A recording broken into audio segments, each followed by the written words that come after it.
ความหาที่ต้องให้รอหลายคราวกลัวท้อเจ้าจะรอที่ได้ไหม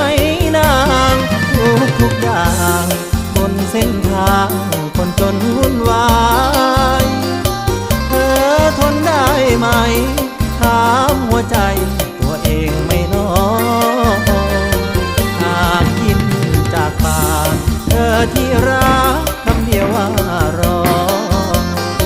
พี่คงบ่ท้อหากเจ้ารอจะขอสู้เพื่อนางทางเดินกว้างมีพงน้ำยากยิ่งทางชีวิตอายบนที่สูงขึ้นถัดต่ำลง